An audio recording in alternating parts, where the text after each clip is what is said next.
Vous êtes en compagnie de Radio Taïwan International et tout de suite, Jean-Yves Heurtebise vous présente son émission Géopolitique en Asie.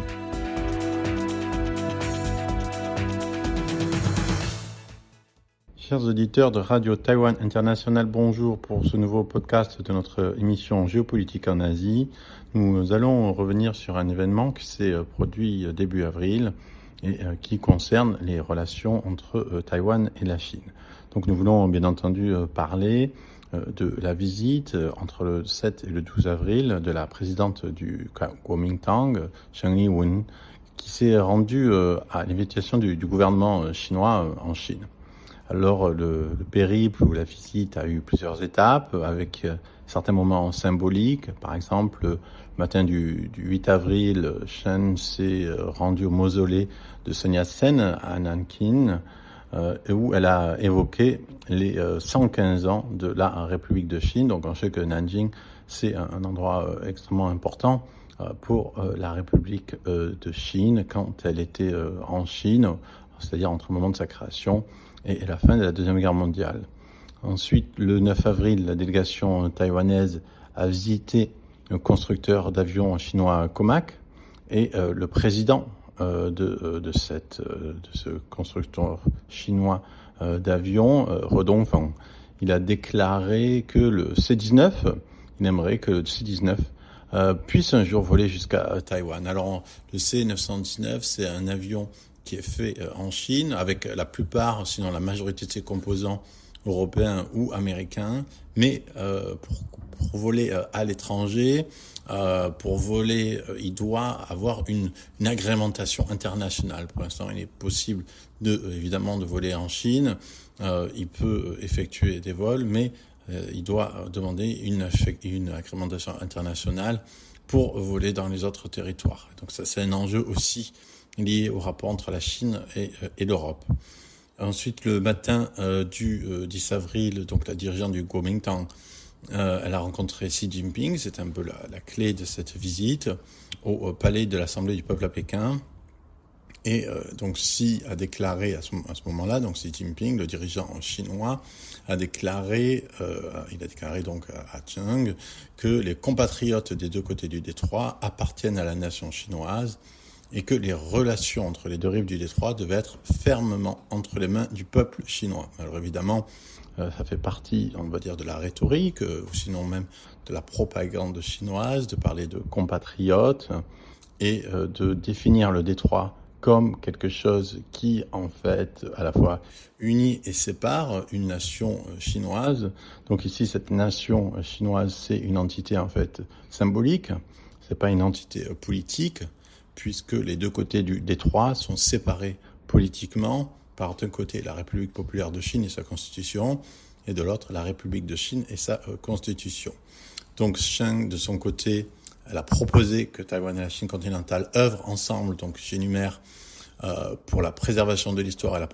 promotion de la culture chinoise, le développement des échanges et à l'amélioration des relations entre les deux rives du détroit. Alors, ça, c'est la description factuelle, objective, genre dépêche AFP ou dépêche Reuters, mais bon, essayons d'analyser un peu tout cela. On a commencé un tout petit peu à le faire en parlant du discours de Xi, et on voit aussi que du côté du discours de Cheng, la dirigeante du Kuomintang, l'idée, c'est évidemment de parler de culture chinoise en général, donc de mettre ce dominateur chinois en facteur commun de ces deux régimes politiques. Et c'est ça, évidemment, tout l'enjeu et toute la problématique de cette relation. Alors, qu'est-ce qu'il faut donc retenir de cette rencontre, qui sans doute en elle-même ne va pas changer le modus vivendi des relations entre les deux rives, et cette relation entre les deux rives, le modus vivendi, c'est-à-dire la manière de faire, la manière d'être, la manière de vivre cette relation, elle est basée aujourd'hui sur des convergences politiques et des divergences stratégiques entre non seulement Taïwan et la Chine, mais plus exactement le Parti national taïwanais ou Kuomintang et le Parti communiste chinois.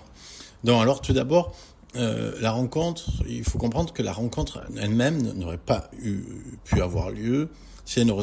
reposait pas sur un certain nombre de points de convergence entre le KMT et le PCC, tels qu'ils sont aujourd'hui. Donc ça, c'est le premier point. C'est-à-dire que le KMT et le PCC peuvent aujourd'hui se retrouver, se rencontrer à la fois physiquement et symboliquement sur un certain nombre de points parce que, en fait, ils ont extrêmement, il y a on va dire une divergence importante, une différenciation importante par rapport à ce qu'ils étaient au moment de leur création respective en 1919 pour le KMT et en 1921 pour le PCC, le Parti communiste chinois. Pourquoi ? Donc, bien sûr, on se rappelle, on le sait. Donc, il y a eu une forme de guerre civile intérieure de la Chine entre les deux formations politiques. Elle a duré plus de 20 ans entre 1927 et 1949. Et elle s'est soldée par une forme de défaite, mais sans capitulation ni reddition du KMT, de Chiang Kai-shek, qui s'est exfiltré à Taïwan dans l'espoir de reprendre un jour la Chine aux communistes. Donc un espoir qui s'est jamais matérialisé, mais qui en fait se traduit toujours dans la constitution actuelle de la République de Chine, qui intègre dans son territoire ce qui correspond à la Chine continentale aujourd'hui. Donc ensuite, après 1945, il y a eu une période de confrontation directe, mais à distance entre les deux régimes autoritaires, qui a donc celui de Mao Zedong en Chine et celui donc de Chiang Kai-shek à Formose, deux régimes autoritaires, puisqu'il faut bien évidemment se rappeler que le régime de Chiang Kai-shek, donc pendant cette période, on va dire de 1945 à 1987, était régi par la loi martiale. Évidemment, on est loin des purges et des centaines de milliers, voire des dizaines de millions de morts générées par les politiques de Mao Zedong en Chine, mais il y a eu aussi des épisodes de répression et d'oppression politique durant la loi martiale à Taïwan. Donc c'est cet épisode, ce moment de guerre froide entre les deux blocs, illustré donc par la Chine continentale Mao Zedong et la Formose nationaliste de Chiang Kai-shek. Elle a été aussi traversée par des moments, on va dire, de guerre réelle. En 1954, 55 et 1958, la Chine, elle a bombardé à 2 reprises Kinmen, Matsu et Taichung. Donc ça a été des moments sporadiques, mais qui ont marqué des moments de tension réelle, qui montrent que la guerre, en fait, n'a pas vraiment, entre les deux entités, n'avait pas vraiment pris fin à ce moment-là, et elle n'a pas encore vraiment pris fin du point de vue, on va dire, officiel, du point de vue des représentations politiques. Alors ensuite, après la prise de pouvoir de Deng Xiaoping, la mise en route des réformes économiques,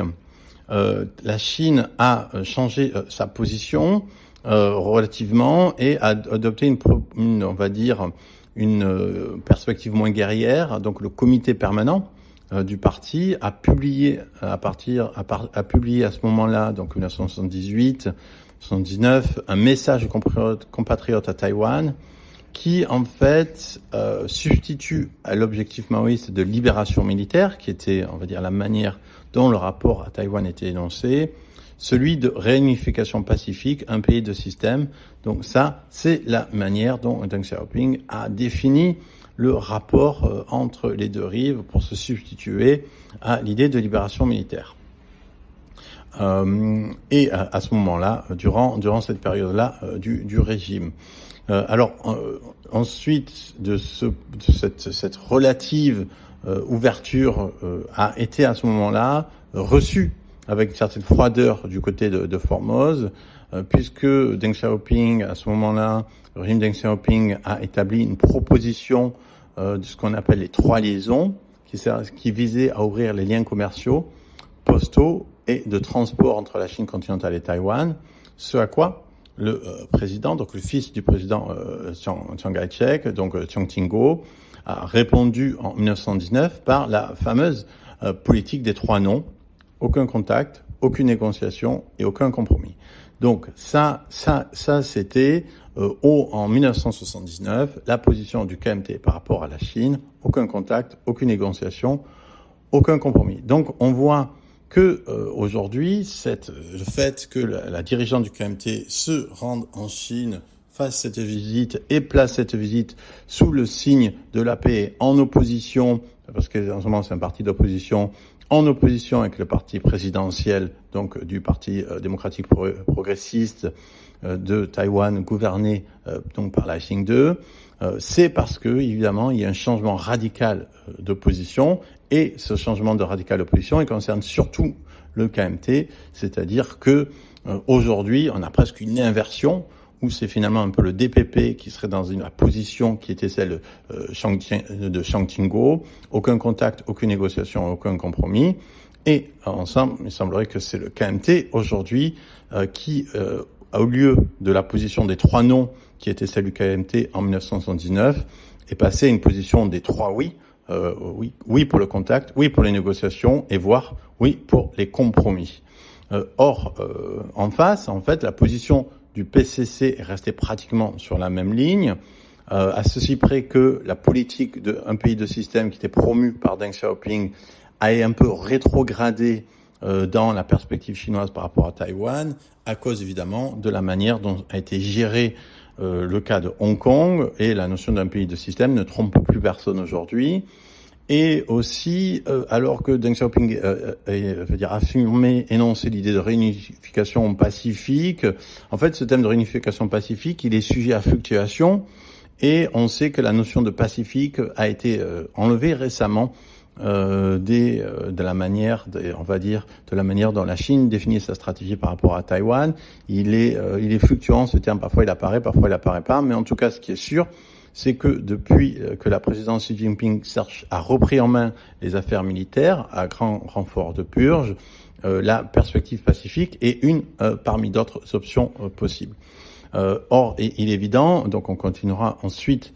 par rapport au présent et à ce que ça signifie de façon interne à Taïwan. Il est évident que la semaine prochaine, donc il est évident que le fait que le KMT a changé à 180 degrés sa position alors que le PCC est dans une forme de continuité, il est évident que par là même, en tant que stratégie politique, le PCC, par là, possède un avantage évident, qui n'est pas simplement lié évidemment à la masse de différences en termes de quantitative entre la Chine continentale et Taïwan, mais en termes d'appui et de solidité idéologique, qui fait que la position du KMT, passant des 3 non aux 3 oui, évidemment, le place dans une forme de position presque défaitiste, opportuniste en tout cas, par rapport aux attentes que le parti peut avoir maintenant à l'égard de la Chine continentale, même si, et ça on va y revenir la semaine prochaine, même si évidemment la position de la dirigeante actuelle du Kuomintang ne doit pas être prise comme représentative nécessairement ni de l'ensemble du KMT, ni même évidemment de l'ensemble de la population taïwanaise, et ça on va y revenir la semaine prochaine. C'était Jean-Yves Heurtebise dans son émission Géopolitique en Asie pour RTI.